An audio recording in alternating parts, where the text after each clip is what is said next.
So if you're new to crochet or you've never crocheted before and wondered what tools you need to use or have, today's video is just that. So we're going to start with just the basic tools, what I found that I like to use.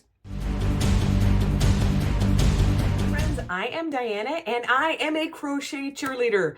I'm here to encourage, inspire, and hopefully help you learn to love crochet as much as I do. In today's video, I will be sharing, like I said, my favorite tools, the ones that I reach for every single time that I crochet. There is no particular order. I've learned as I crochet, gimmicky things, they're extra to me. So I like to keep it as simple and straightforward as I can. So let's get started with my favorite. I want to start with good yarn.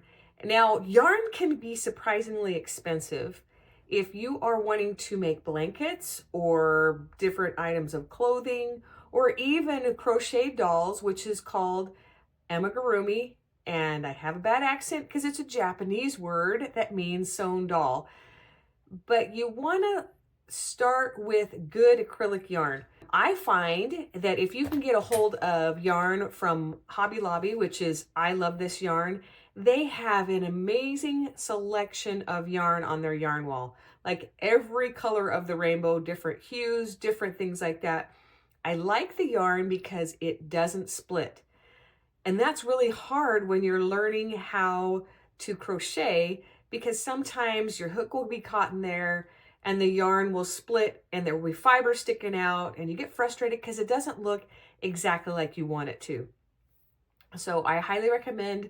I love this yarn, and I also really like the Big Twist yarn by Joanne.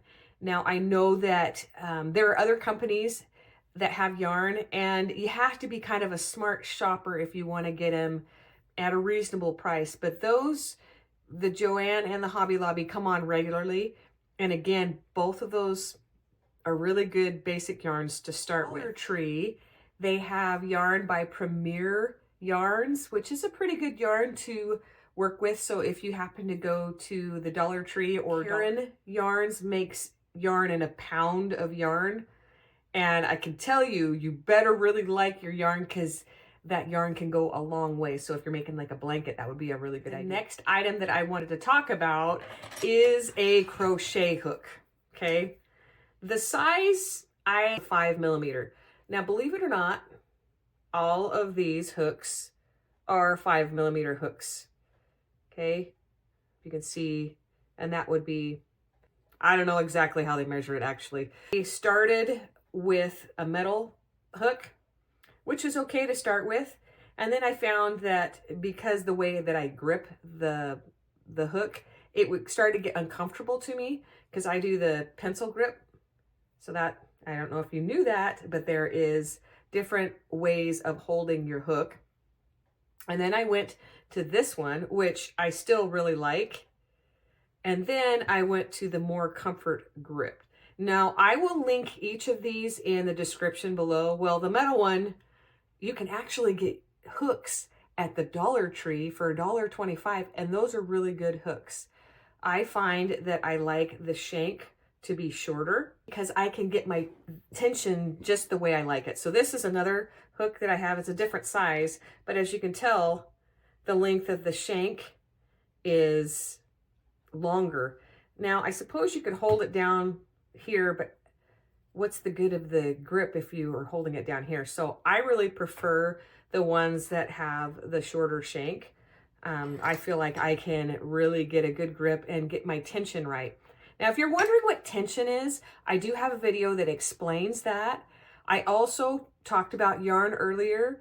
I do have a video that I'll link in the description below as well that talks about how to read the labels of yarn, size of hook that you will need that will go with your project is listed on the yarn that you'll use. So this is just basic. I'm not talking about doing amigurumi and how to, what size hook, because it's a little bit different. I do have videos that talk about tips for amigurumi as well. So if you are more advanced and want to learn about amigurumi, I will link that. I actually have 2 different videos with tips.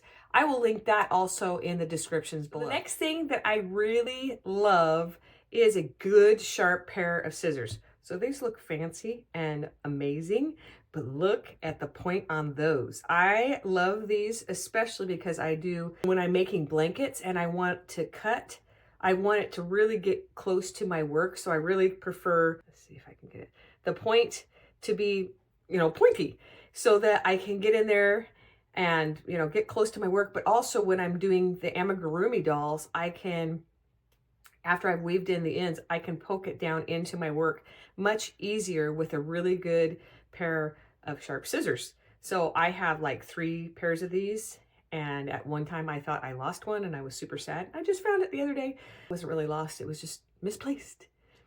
But a good sharp pair of scissors will do wonders. You think that you need just whatever, but I'm telling you, with the point, it's gonna be your friend. The next thing that I'd like to talk about is a darning needle. Now I have 2 different ones here. This one is plastic, the red one is plastic, and the silver one is metal. They will both work okay. I actually prefer the metal, as the metal is easier to work back into your work and it doesn't flex as much. They call them darning needles, yarn needles, and the eye on it is pretty good size. And I also like the ones that are a little bit bent so that you can work back into your work. You can get a straight one, but I prefer the bent. I think it works better. The next thing that I really love is a good stitch marker. They look like little plastic safety pins, and you could really actually get away with a safety pin if you don't have the means right now. You could use a safety pin or even a paper clip. What you use stitch markers for is, so you're not always going to be able to finish your project in one go. So if you're counting and you want to keep your count correct and you don't want your stuff to pull out, a stitch marker is your best friend. So I don't even know how many of these. I love them so much. I always get excited when I get my stitch markers because I use them all the time. And the last thing is my favorite, is a bag to put all of your supplies in. I got off of Amazon. It is of course Wonder Woman, because I love Wonder Woman. You could even use one of these little cases that you can get online. I was even gifted something like this to put your stuff in. Ziploc bags may get holes in them because, pokey things. So I really prefer, this is probably one of my favorite. I have 2 of these, came in a 2-pack, and I don't even know if they're for sale anymore. I will look, and if they are still available, I will put them in the description below. This is like a snack size reusable bag that I found. I really like to have a home for everything. That means I can find it when I need it. That's it for me today. If you decide that you want to share your things on social media, please tag me. I'm on Instagram at scrappy_warriorwoman. I love to see what people are making. Happy crocheting.